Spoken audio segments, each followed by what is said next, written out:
Hello everyone, welcome back. Proverbs chapter 10, verse 26 today. This is a good one. Like vinegar to the teeth and smoke to the eyes, so is the sluggard to the one who sent him. This is another proverb about the value of hard work. And this is also a proverb that I think every manager and every leader and probably every parent too can appreciate. Like vinegar to the teeth and smoke to the eyes, so is the sluggard to the one who sent him. Of course, a sluggard is a lazy person, like a slug. Somebody who doesn't work hard is a problem to the people that are relying on him.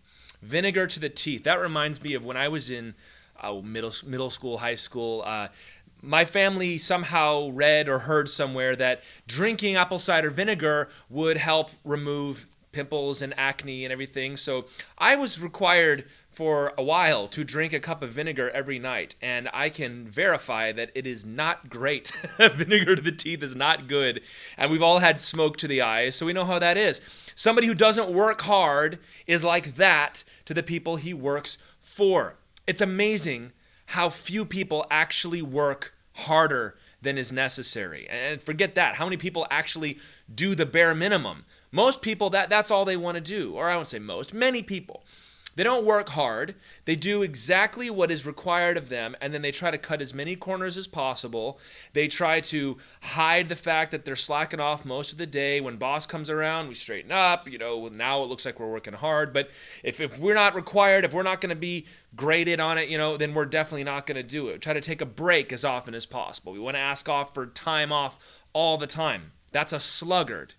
And that kind of person is a problem for their employer, for their boss. Now, the most common excuse you get, and I've been an employer and an employee, so I know both sides of this. Most common excuse is, well, hey, my job stinks. I have an awful job. It doesn't deserve my effort. My boss is a rascal. I shouldn't have to work hard for him. It's not worthy of my effort and my time. I get it. I've felt that. I've seen it before.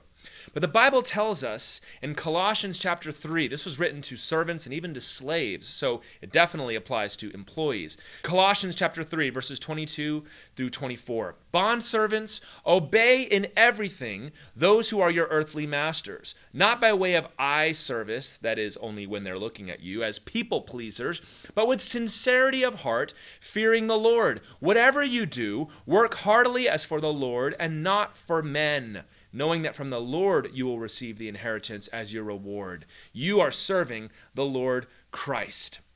The apostle writes to us there and says, even those who are in a servant and master relationship, work hard.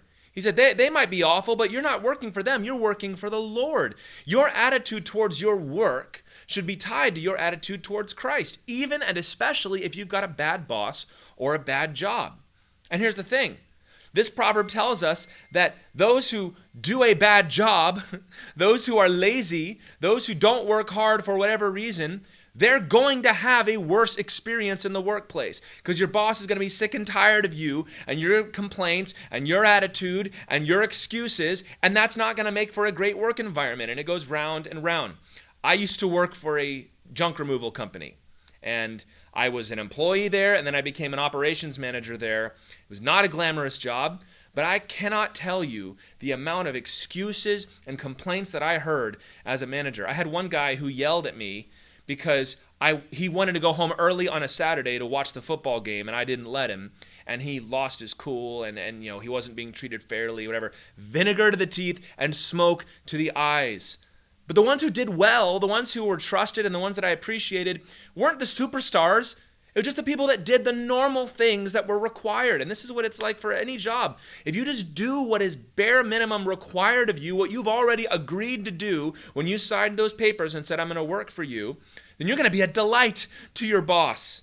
Don't go around asking for breaks all the time and complaining when you don't get them, or you had a scheduled one, but now it's busy, and so you don't get it, and so you grumble. Don't always be asking for time off. I love it. People would ask for time off, like 4 days off a week, and then they'd come and complain about their hours later on. It's like, well, you're vinegar to my teeth, man. You're asking it off, and then you want more. It's crazy. Don't expect special favors. Special favors are called special favors for a reason. Work hard. Be on time. Go above and beyond, and don't make excuses. 2 Thessalonians chapter 3, verses 11 and 12, Paul writes about people that were sort of like this. He says, "We hear that some among you walk in idleness, not busy at work, but busy bodies. Now such persons we command and encourage in the Lord Jesus Christ to do their work quietly and to earn their own living." The Bible commands you to work hard, even when you have a bad boss and a bad job, because you're serving the Lord Jesus. To earn what you get, not just to expect it to be handed to you. And if you do work hard according to this proverb, you're going to be a blessing to your employer, to your boss, whoever it is, your leader, your parents even. But if you do poorly, you're going to be a problem and a nuisance, and it's not going to go well for you. So work hard at your job. Do well because you're serving the Lord Jesus Christ, and it will go better for you. God bless you guys.